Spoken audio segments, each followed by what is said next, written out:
La Banque africaine de développement BAD a lancé à Addis Abeba en Éthiopie un programme spécial de formation des entrepreneurs et des jeunes entreprises dans l'industrie du textile, de l'habillement et des accessoires. Ce programme s'inscrit dans le cadre de l'initiative Fashion Omix, initiée en mai 2015 par l'institution financière et visant à renforcer l'intégration du continent africain dans la chaîne de valeur mondiale du textile à travers le renforcement des capacités des micro, petites et moyennes entreprises.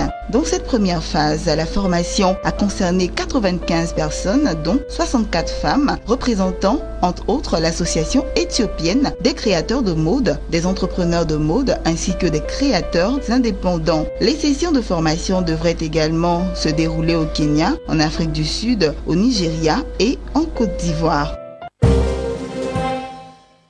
Le Ghana entamera une tournée aux États-Unis et à Londres dans le cadre de la cession de 6 milliards de cedi, environ 1,4 milliard de dollars d'obligations en monnaie locale. Ces fonds serviront à payer les dettes des entreprises nationales électriques et pétrolières qui s'élevaient à 7,7 milliards de cedi en fin 2015.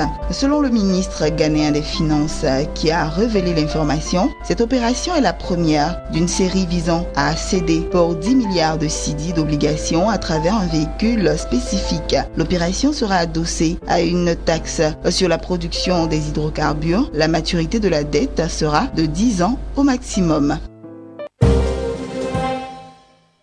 Les budgets consacrés à des dépenses d'exploration des diverses juniors minières cotés sur les différents marchés financiers dans le monde ont connu une progression d'une année à l'autre, atteignant 7,95 milliards de dollars au début d'octobre 2017, a-t-on appris de la synthèse d'un rapport publié par Standard & Poor's Global Intelligence. Cette nouvelle dynamique concerne surtout les projets en rapport avec l'or ou encore le zinc, précise le document. Ce revirement est une première depuis 2012 et marque un retour des juniors minières sur la scène de l'exploration après un certain temps d'accalmie qui, pour certaines, s'est soldé par la faillite. Il faut noter qu'à lui seul, le secteur de l'or capture 41% de ses budgets d'exploration.